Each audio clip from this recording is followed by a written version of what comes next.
এই হাদিসটা আমাদের এমন একটি গুনাহের কথা মনে করিয়ে দেয় যেটাকে আল্লাহ অত্যন্ত ভয়ঙ্কর হিসেবে দেখেন, কিন্তু মানুষ অনেক সময় এটাকে হালকা করে নেয়। আজ আমরা জানব সহিহ বুখারীর ১৪ নম্বর হাদিস সম্পর্কে। রাসূলুল্লাহ সাল্লাল্লাহু আলাইহি ওয়াসাল্লাম বলেছেন, একজন মুসলিমের রক্ত হালাল নয় শুধু ৩টি কারণ ছাড়া। ১. বিবাহিত ব্যক্তি যদি ব্যভিচার করে। ২. প্রাণের বদলে প্রাণ। ৩. যে ব্যক্তি তার দিন ত্যাগ করে এবং জামায়াত মুসলিম উম্মাহার ঐক্য থেকে বিচ্ছিন্ন হয়ে যায়। সহিহ বুখারী হাদিস ১৪। এই হাদিস আমাদের পরিষ্কারভাবে জানিয়ে দেয় মানুষের জীবন ইসলামে কতটা মূল্যবান।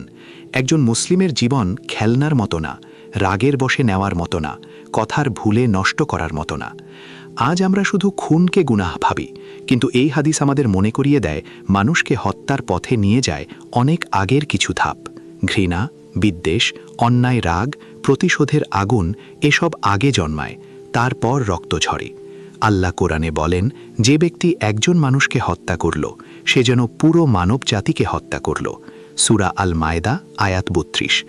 এই আয়াত আর এই হাদিস একসাথে আমাদের শেখায় জীবন রক্ষা করা ঈমানের দাবি।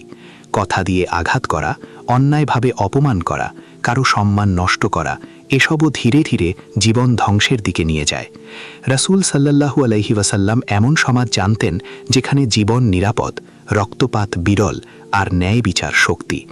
এই হাদিস আমাদের শেখায় ইসলাম প্রতিশোধের দিন না, ইসলাম ন্যায়ের দিন। আজ নিজের কাছে প্রশ্ন রাখুন, আমি কি আমার রাগকে নিয়ন্ত্রণ করি নাকি রাগ আমাকে নিয়ন্ত্রণ করে? আমি কি কারো বিরুদ্ধে এমন কিছু বলি বা করি যেটা তার জীবন, সম্মান বা নিরাপত্তা নষ্ট করে দিতে পারে? যে মানুষ মানুষের জীবনকে নিরাপদ রাখে, আল্লাহ তার ঈমানকে নিরাপদ রাখেন। হে আল্লাহ, আমাদের অন্তরকে হিংসা ও রাগ থেকে বাঁচান, আমাদের সমাজকে রক্তপাত থেকে হেফাজত করুন, আর আমাদেরকে ন্যায়ের পথে দৃঢ় রাখুন। এই কথাগুলো শেয়ার করুন, কারণ হয়তো আজ কারো রাগ থেমে যাবে আর একটা জীবন বেঁচে যাবে। ইনশাআল্লাহ পরের ভিডিওতে জানব সহিহ বুখারীর ১৫ নম্বর হাদিস, যেখানে রাসূল সাল্লাল্লাহু আলাইহি ওয়াসাল্লাম আমাদের শেখান কিভাবে একজন মুমিন নিজেকে সংযত রাখে।